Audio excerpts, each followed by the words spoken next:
Hello, welcome back to the reading of the Poem of the Man God, written by Maria Valtorta, Volume 2, Chapter 207, Part 3, From Bethany to the Grotto of Bethlehem.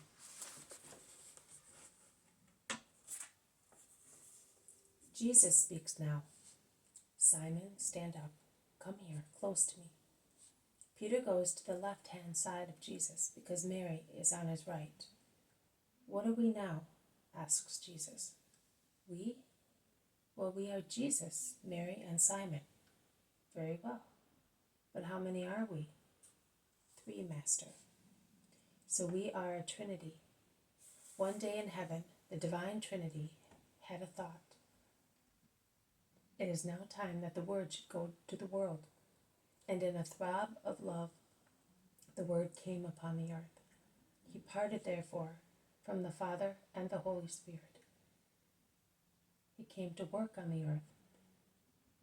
The two who had remained in heaven contemplated the deeds of the Word, remaining more united than ever to blend thought and love, to assist the Word working on the earth.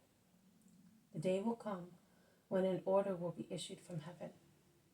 It is time for you to come back, because everything has been accomplished. And then the Word will go back to heaven thus. Jesus takes a step backwards, leaving Mary and Peter where they were. And from the heights of heaven he will contemplate the deeds of the two who remained on the earth, who, by holy inspiration, will join together more than ever to blend power and love, to obtain the means of fulfilling the desire of the Word, the redemption of the world through the perennial teaching of his church. And the Father, the Son, and the Holy Spirit will form a chain with their beams to tie more and more closely the two left on the earth, my mother, love, you, power. You will certainly have to treat Mary as a queen, but not as if you were a slave. Do you think so? I think everything you wish. I am overwhelmed. I, the power? Oh, if I am to be the power, I must definitely lean on her. Oh, Mother of my Lord, never abandon me, never, never. Do not be afraid. I will always hold you by the hand, as I used to do with my child, until he could walk by himself. And after that, and after, I will support you with my prayers. Cheer up, Simon. Never doubt God's power. I did not doubt it, neither did Joseph. You must not doubt it either. God gives us his help, hour by hour, if we remain humble and faithful. Come out here now, near the stream, in the shade of the good tree, which, if it were later in summer, would give you its apples in addition to its shade. Come, we shall eat before going. Where, son? To Jala. It is near, and tomorrow we shall go to Bethzur. They sit in the shade of the apple tree, and Mary leans against its robust trunk. Bartholomew watches her, so young, and still heavenly moved by the recollection she made, while she accepts from her son the food which he has blessed.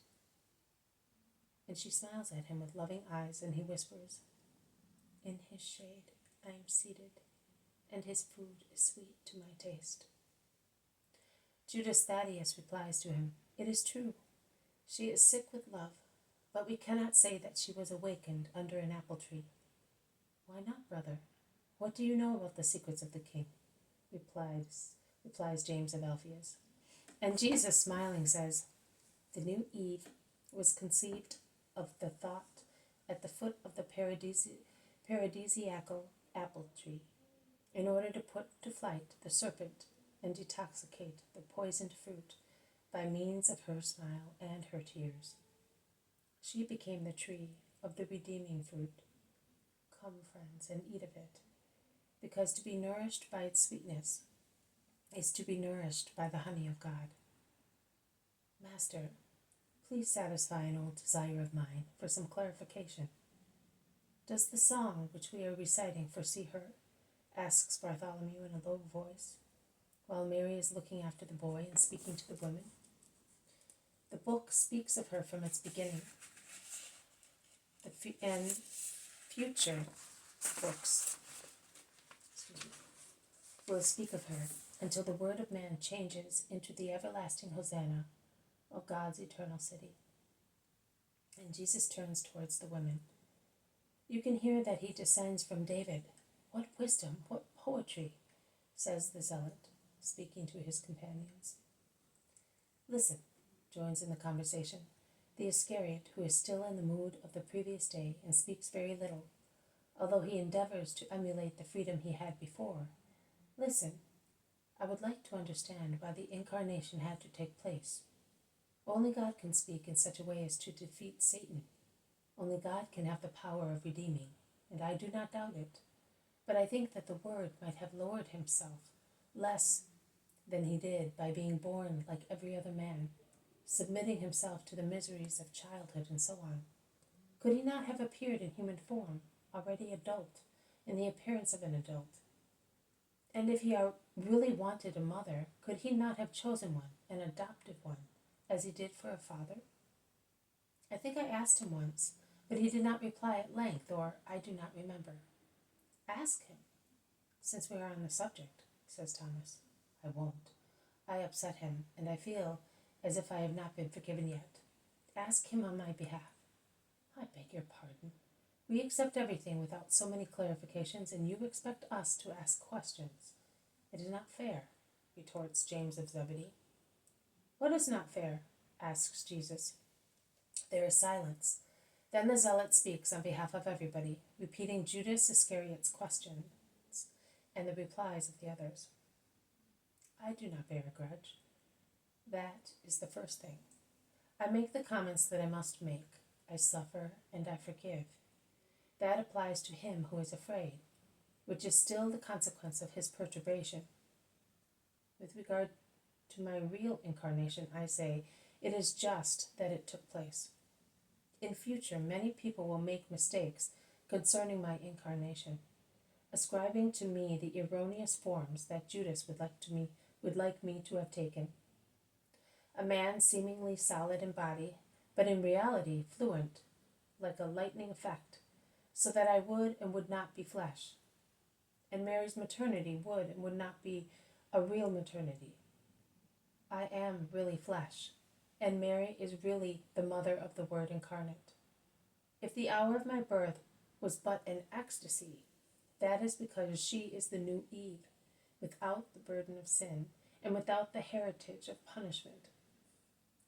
But I did not lower myself by resting in her.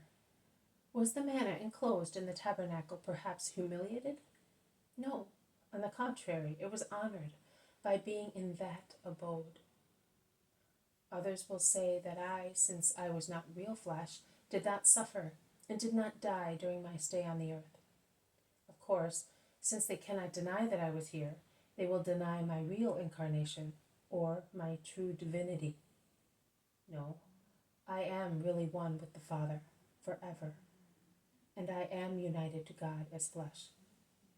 Because as a matter of fact, it is possible that love reached what is unreachable because of his perfection, by becoming flesh to save flesh.